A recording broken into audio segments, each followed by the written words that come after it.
Okay, so tonight, Bezras Hashem, we're going to be continuing and reaching the completion, or at least the arrested completion, of Rabbi Nachman's Tale of the Seven Beggars, the Sheva HaKabtzanim. And on the sixth night of Sheva Brachos, we encounter once again the handless beggar who visited the children when they were lost in the forest, offering them food and hope, denying their ability to follow after them, but returning once again to celebrate their wedding that was taking place in the pit dug into the mud, covered by branches, twigs, and garbage.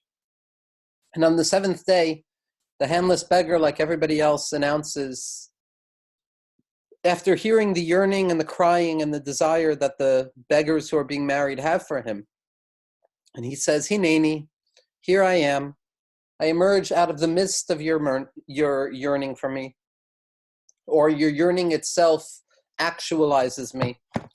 And the handless beggar says to them, when we met in the forest, I offered you a blessing that you should be as I am.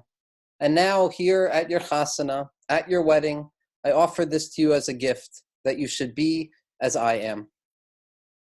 And the handless beggar continues and he says as follows. You believe that my hands are stumps, the beggar told them, but really, they are quite perfect. In fact, I have extraordinarily powerful hands, but I don't use my strength or my power for anything in this world, because I need it for another purpose. This was confirmed to me by the castle made of water. There was once a king who desired a princess, and he devised many plots to capture her, and finally he succeeded in bringing her to his side. One night the king dreamed that the princess rose and killed him.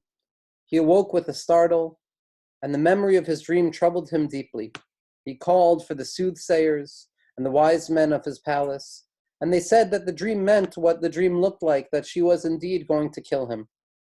The king did not know how to respond or what to do with her. He could put her to death, but that would upset him. He could also banish her, but the very thought angered him. For after all of his efforts to obtain her, she would now be taken by some other man. In any case, were he to let her go, the dream would surely be fulfilled, for once she was under the protection of another, she could return and then kill him.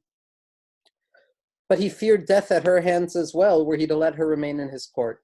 He could not decide what to do, and meanwhile, because of his fears, his love for her began to diminish. Gradually it disappeared, and she too, in turn, gradually ceased loving him. Eventually, she came to hate him, and she fled from the court. The king sent out his scouts to search for her. When they returned, they reported that she had taken refuge near the Castle of Water. The Castle of Water is surrounded by 10 walls of water, one inside the other. Within the castle, the very ground one walks upon is water. And so are the garden and all of the trees and the fruit that grow therein. The beauty and the splendor of this castle surely needs no description, for a castle made all of water is a great marvel. No one, of course, could enter it, for since the whole castle is made of water, anyone who tried to enter would drown. The princess, in her flight away from the palace, had reached the castle of water, and now she was circling around it. This, too, was reported to the king, who assembled his army to set out to capture her. When the princess saw them, she decided to run into the castle, for she preferred drowning to being caught by the king and forced to return with him. Then, too, there was always the chance that she would survive her leap into the waters and succeed in entering the castle. The king saw her running into the water.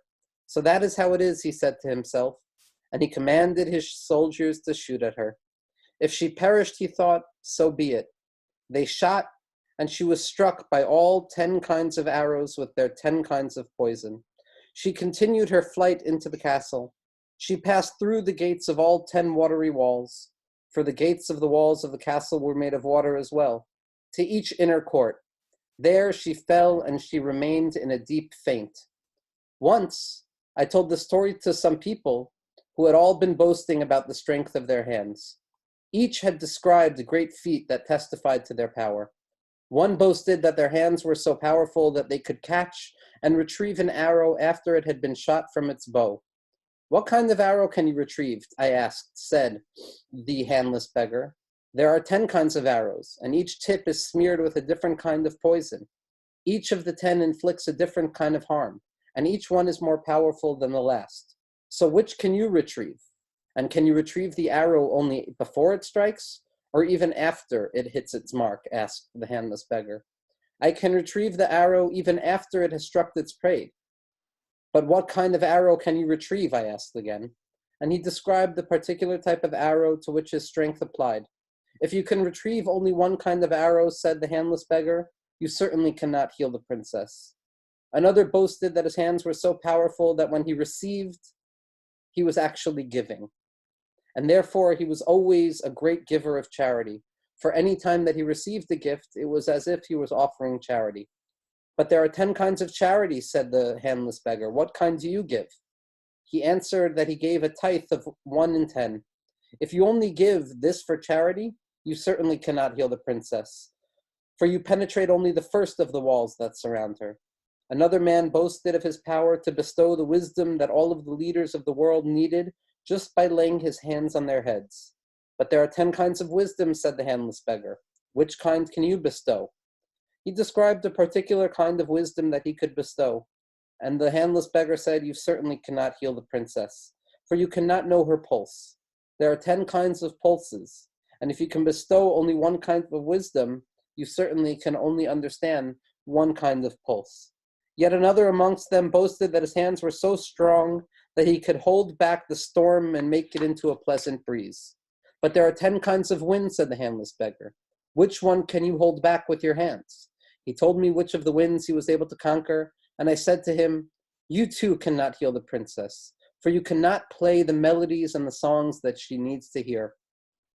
She can be healed by 10 kinds of melodies, but you can play only one of them. And you? What can you do? They asked me. I have all of the powers that you have, I answered, and I can do that which you cannot do. Each of you has only 1/10 part of a power of which you boast, but I possess all other 9 parts of power as well. Only I can heal the princess, for he who does not possess all 10 kinds of charity in his hands cannot pass through the 10 walls of water, for he would drown in an attempt. The king and his soldiers pursued the princess and they were drowned. But I, said the handless beggar, I can penetrate all 10 walls of water. These walls of water are the waves of the sea that stood still like a wall, and they are raised up by the wind. The waves that form the walls stand there always, but it is the wind that supports them. I can pass through each of the 10 walls of the castle of water, and I can remove all 10 kinds of arrow from the body of the princess. With my 10 fingers, I can feel each of the 10 kinds of pulse, and I can heal the princess by means of 10 kinds of melodies. Thus, I and I alone can heal the princess completely, and that is the confirmation and the acknowledgement of the great power that I bear within my hands. And today, said the handless beggar, I am giving this to you as a wedding gift. The gladness of the wedding feast was greater than ever, and all who were there were very joyful indeed. Now, the last sentence in this story, because as we said, the 7th beggar doesn't arrive. There is no 7th day of Mishteh.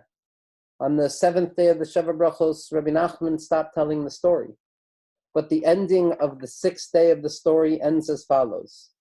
Ve'ata, and now, ani noten lachem zot b'matana. I am giving you my power as a gift. V'na'aseh sham simcha gedola v'chedva rabba me'od. And I am offering you the gift today, and what was found there was a deep sense of joy and an intense form of joy. That word ma'od, as we're going to see, which is so important to what we're going to try and describe. Now, Rabbi Nachman told this last part of the story on the 6th day of Nisan. And on the 6th day of Nisan, Rabbi Nachman was preparing for Pesach. And he had left his house because the house was being cleaned for Pesach. And Rabbi Nassan records that Rabbi Nachman traveled to the house of the Rav of Breslov at that time, and all of the students gathered together. But Rabbi Nassan records exactly what took place in terms of beginning the 6th day of the story, Nobody remembers. All they know is that Rabbi Nachman had left his house for the sake of cleaning for Pesach, and that through that process of leaving his house, the story of the handless beggar was told.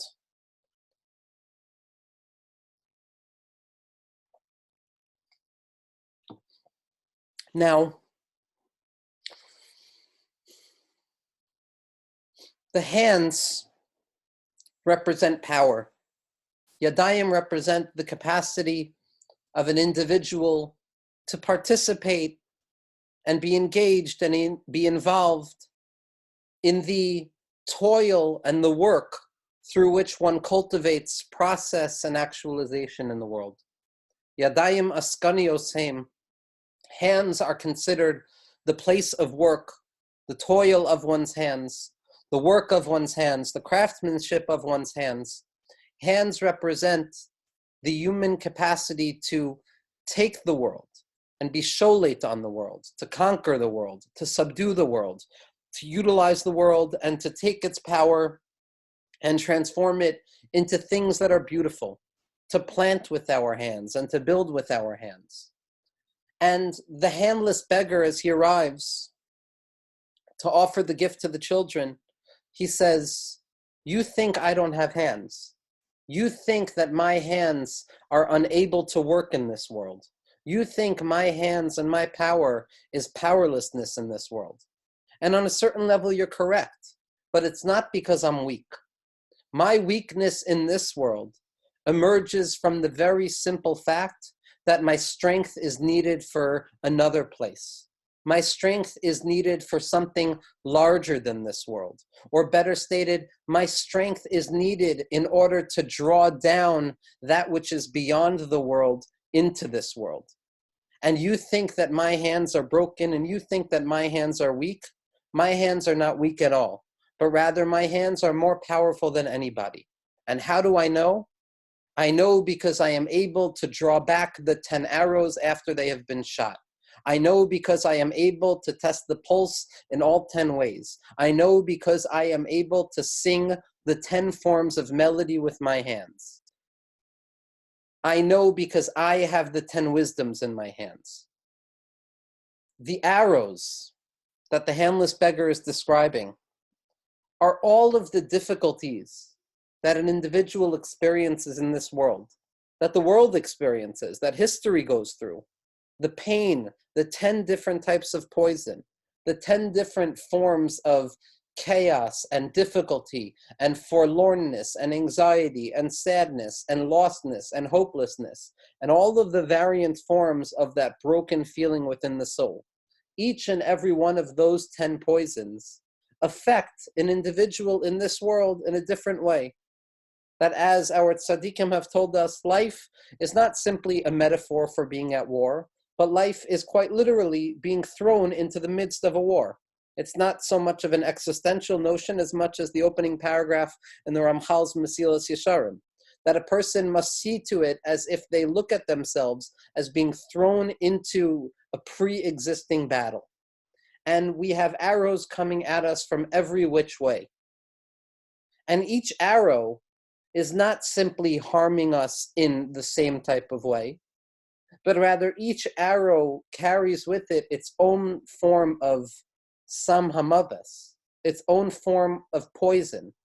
There's the poison of hopelessness, there's the poison of despondency, there's the poison of self-judgment, there's the poison of temptation, there's the poison of jealousy, the poison of honor, the poison of anxiety. Each and every one of us experience different arrows striking us with different poisons. And the handless beggar says, I can save the world from each and every one of those poisons. I can be metaken those problems. But my tikkun, my rectification, is not a tikkun prati. It's not a tikkun that simply focuses on one particular arrow or one particular poison, like the other individuals who were bragging about the strength of their hands. But rather, my tikkun, says the handless beggar, is a tikkun klali. It's a general remedy. It's a remedy that understands the root of all poison. so that when looking at the different symptoms that individuals experience in their day-to-day lives, that burden them, that push them down, that make them worried, that make them scared, that make them hurt, the handless beggar is capable of saying, I understand the root of all of this, and because I understand the root of all of that pain, I can also fix all of that pain. Because yesh inyan sheyitapech hakol, there is something that has the capacity of transforming everything into goodness. Now, this concept of yitapech hakol, that it can transform everything, is very specific, because there are many who are trained and well-armed to fix one particular issue, to give insight in one particular area, to offer support or hope for one particular type of problem, because they're able to look at that particular problem and respond to it and try and work through it. But then there is a power that doesn't see particularization of difficulty, but rather sees one general concept of darkness, one general concept of hopelessness, an overreaching concept that colors the eyes and the windows of every individual soul. And this handless beggar, who is capable of seeing the Ra in its general sense, who's capable of reaching down to the root of all human difficulty and understanding the common denominator that shapes all of them, someone who grabs hold of the shoresh of negativity itself, of the root or the source of negativity, is capable of reaching down and transforming it. Because if you understand the root of something, you can uproot it entirely. Otherwise, all we're doing is treating particular symptoms. And what the handless beggar is saying is that I have a tikkun klali. I have a general remedy to fix each and every one of these poisons. And as we're going to see throughout the rest of this narrative, the general remedy is going to be the remedy that we've been hearing all along from each of the other beggars. The general remedy is going to be the gift of emunah, the gift of faith, the gift of believing beyond rational understanding, the gift of annihilating rational understanding, the gift of living in a space far beyond anything rational, living in a space of suspended rationality, a learned ignorance that propels us into that womb of faith, into that place where all things are comfortable, even though we have no idea why or how or when or where they're going to be comfortable. But rather, it is still animated by that undying belief that things are still okay. That undying sense of emunah that underlies all human experience is what the handless beggar utilizes in order to cure all 10 forms of poison. The capacity to retrieve all of the arrows. Now, I think it's important to understand that the handless beggar doesn't claim to be able to stop the arrow before it's thrown. He doesn't even claim to be able to stop the arrow before it hits the individual and causes harm. That would be magical thinking. To pretend that there can be some sort of spiritual guru or some spiritual mindset that can negate the arrow's sting, that can negate the pain of what it means to be human, would be fantasy at best and heresy at worst. What the handless beggar is saying, that even after the arrow has been shot from the bow, and not only that, but even after the arrow has penetrated the individual, has penetrated the princess and harmed us, and harmed her, and harmed all of us, nevertheless, I can still retrieve it. Meaning to say that there is a remedy that comes along even after a person has experienced difficulty. Very often, and in an immature way, we are taught, consciously or unconsciously, that remedies are only when they prevent pain, that remedies are only valuable when they ensure that there's no difficulty whatsoever.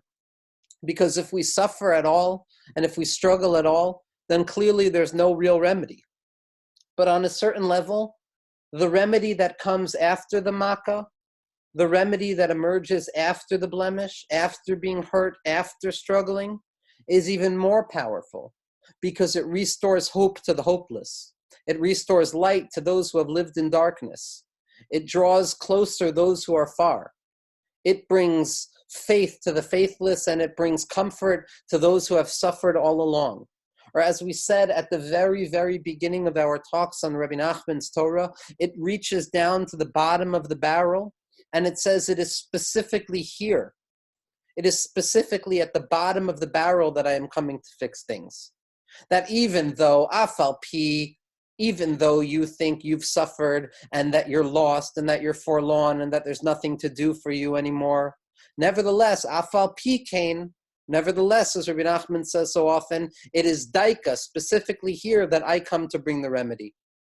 That the remedy isn't something that prevents the arrow from stinging in the individual with the existential poisons of day-to-day life, but the remedy is one that is capable of acknowledging the poisonous sting of the arrow. It is capable of acknowledging the reality of difficulty, yet nevertheless, it doesn't lose hope in the sight of suffering.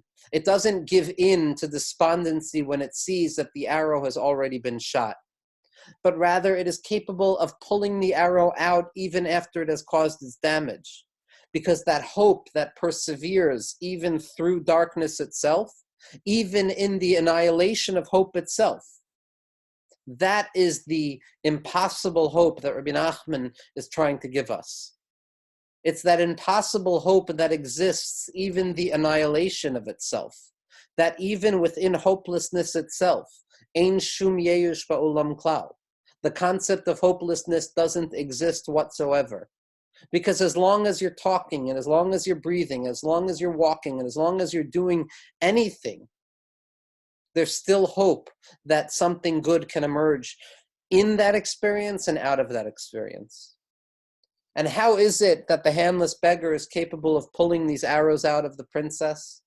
How is it that this handless beggar claims to be capable of healing the princess in all of her woundedness? And the princess is all of us, and the princess is none of us, and the princess is humanity as a whole, and the princess is Klal Yisrael, and the princess is the world, and the princess is the universe, and the princess is each and every individual heart, and the princess is each of us in our own despondency and excitement. And this is the princess that Rabbi Nachman opened up his Sipurim Maisios with, where we're told that she was saved.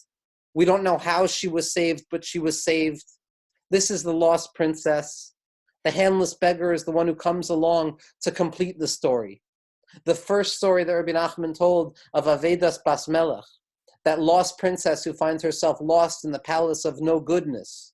And we're told, as Rabbi Nachman tells us, at that enigmatic end that opens the heart to the possibility of salvation that emerges from a place of not knowing, that she was saved. Yes, she was certainly saved, but how was she saved? We have absolutely no idea. That opens up the gift of Rabbi Nachman's chaotic fairy tale land, the dreamscape wherein light is dark and dark is light and up is down and down is up. And how is she saved? We're hearing that right now. She's saved by the handless beggar. Because the handless beggar with the tikkun klali, with the general rectification, is capable of pulling out all forms of poison from the world. Because he understands that despondency and hopelessness and shame and sadness and fear and anxiety all emerge from one unified source, and that is an absence of emunah, a lack of emunah, or rather not a lack, but not enough emunah. Because the entire purpose of a person's life is nach emunah, more emunah. Every second that a person is alive, the only goal, the only thing we are capable of possibly doing is drawing more emunah into ourselves. We have admitted that we are powerless. As the handless beggar says, I look powerless. I am certainly powerless in this world because my power is reserved for something else entirely. We have admitted we are powerless over everything and that our lives have become unmanageable. But the only thing that we can do in the face of that powerlessness is draw down emunah into our hands. As we see in the Torah HaKadosh and the Holy Torah that Moshe Rabbeinu, v'hayu yadav emunah, and his hands were faithful. His hands represented his faith. They weren't working in the ground. They weren't utilizing power and strength to overcome the world and subdue the world and become a master of the ur-ground, as the philosophers so often discuss. But rather those hands were receptacles and vessels to disclose that even though I have hands, even though I appear to have power, I willfully acknowledge my powerlessness. I willfully am mishtachave. I bow down to He who has all power. I give my power over to the source of faith. V'yahi yadav emuna, and the hands became faith. When one source of power becomes a source of faith, what once looked like hands of my own begin to appear as if I'm handless. And how is it that the handless beggar was capable of saving the princess? It was by understanding the 10 pulsations within the body, which are in truth the 10 melodies of the world.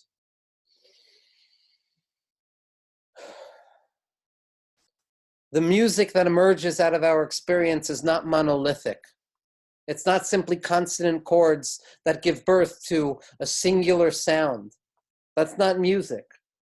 Music is born, as our tzaddikim tell us, as any ear understands, out of the confrontation between the lightness of consonant chords that build upon themselves, elevating the soul to a place of supernal transcendence, and consonant chord and dissonant chords, which drag the soul back down into the earthly reminder that we are stuck in difficulty and pain.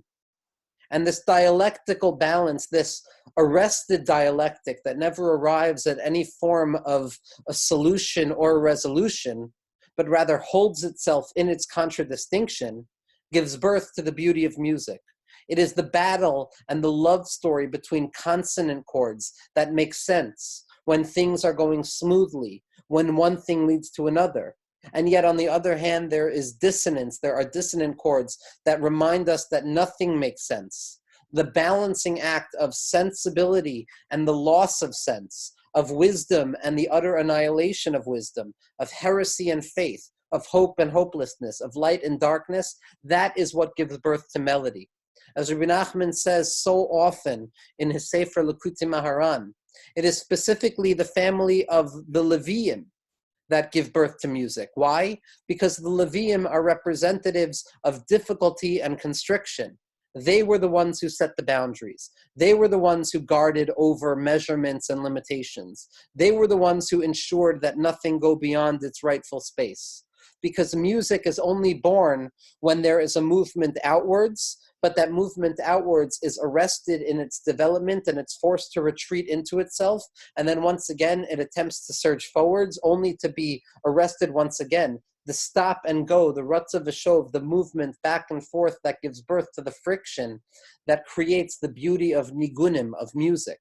Those 10 melodies, those 10 different ways that the handless beggar teaches us to confront the paradox of the world, to confront the fact that there are ups and there are downs, and even when you go up again, you go down again, and even when you're down, you're up, and when you're up, you're down, and when you're left, you're right, and when you're right, you're left. The annihilation of our rationality that gives birth to a faith that makes room for everything we experience in our lives.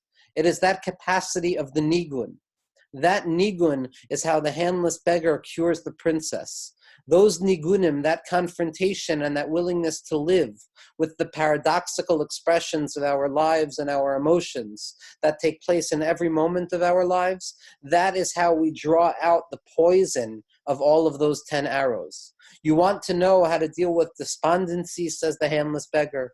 You want to know how to deal with heresy and with loss of faith and with brokenness and with sighing and all of the different 10 poisons. It's by understanding the 10 songs that emerge out of the brokenness of this world. To make oneself into an instrument, to make oneself into an empty vessel through which the air of the world can blow through, creating more beautiful sounds.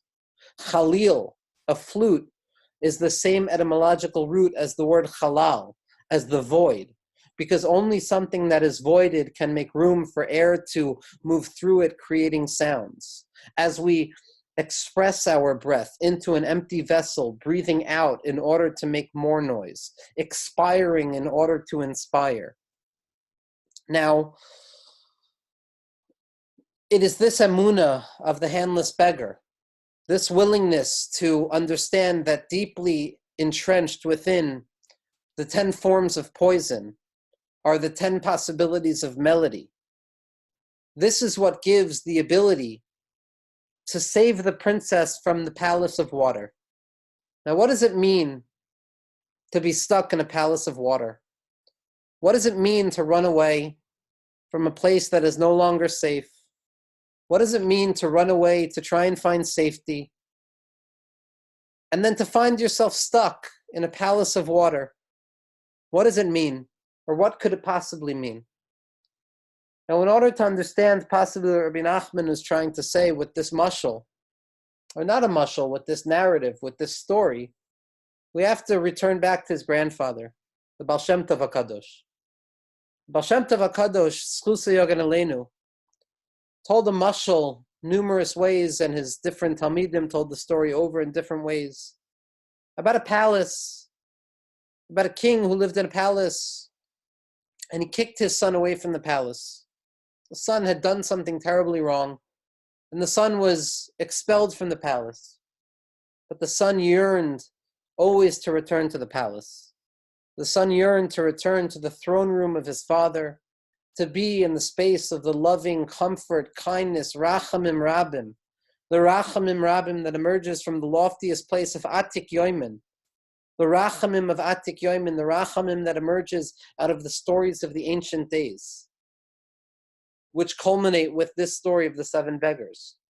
That this son desires so deeply to return back to that place, to find himself back in that place of comfort. Yet his father, although the father longs for the child to return back, although the father is in pain every moment that the child is not back, nevertheless, for the palace to exist, for the kingdom to exist, for existence to exist, there needs to be reward and punishment. There needs to be right and wrong. There needs to be limitation and expression. There needs to be restriction and permission. And what his father does is he creates a palace with walls and walls around it, with vicious animals and vicious guards, and all sorts of difficult distractions and areas that block the child from ever returning.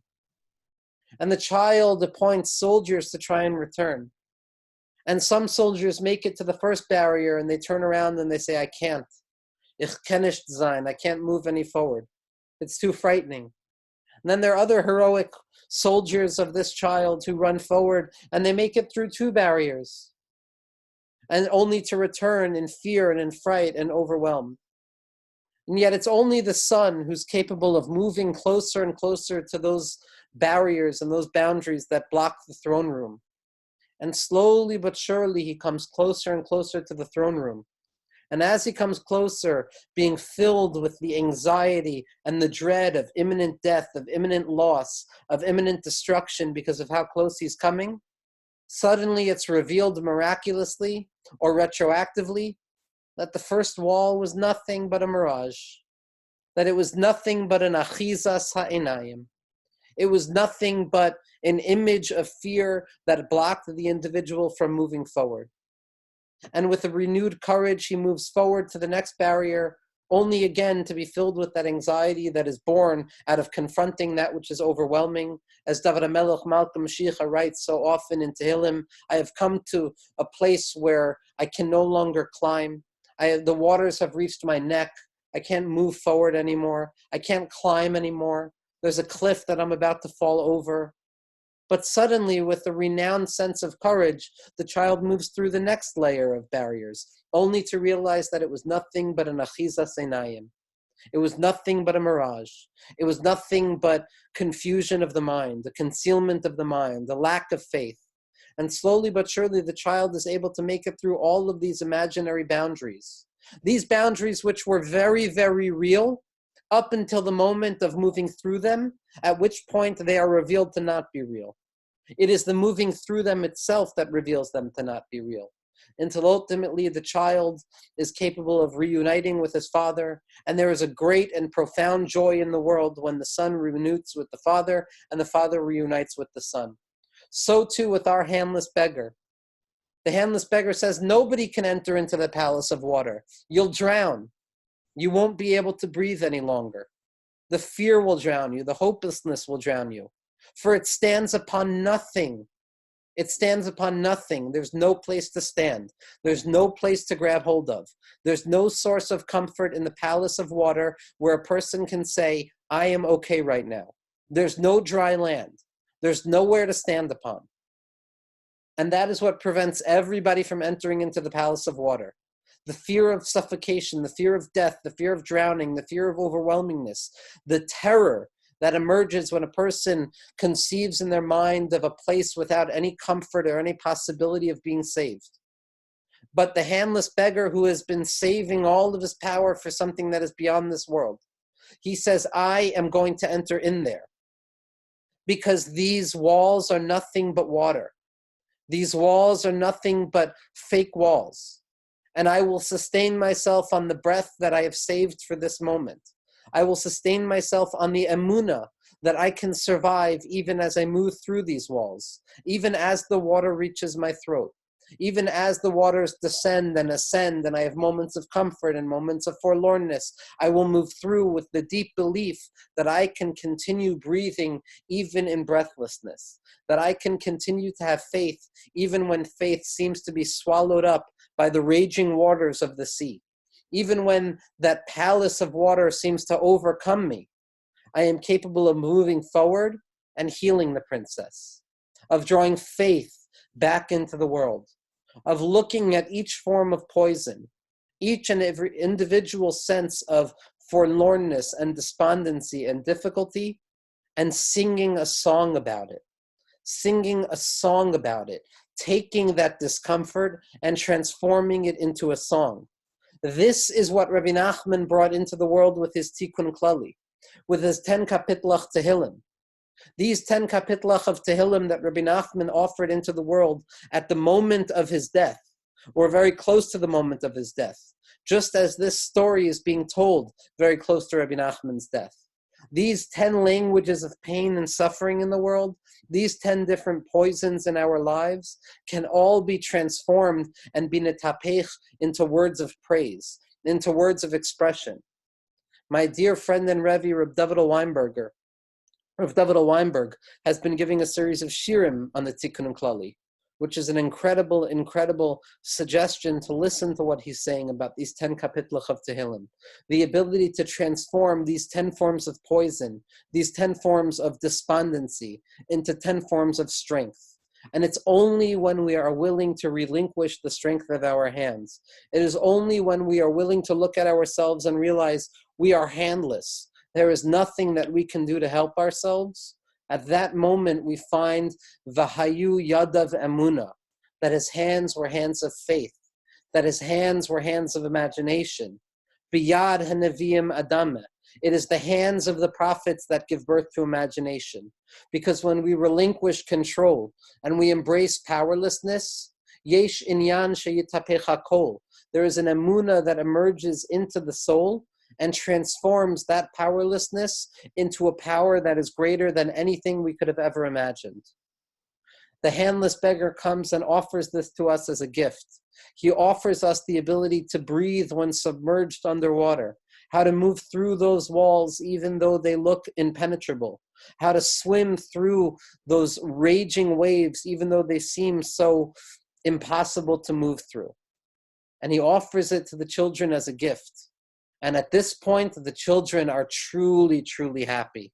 Because the entire story of the lost children, these individuals who are lost in the woods, lost in the forest, starving and begging, who are saved for only a moment, only to lose hope again, then throw themselves into a life of yearning, a life of begging, a life of being absolutely nothing and self-nullified, a life of faith.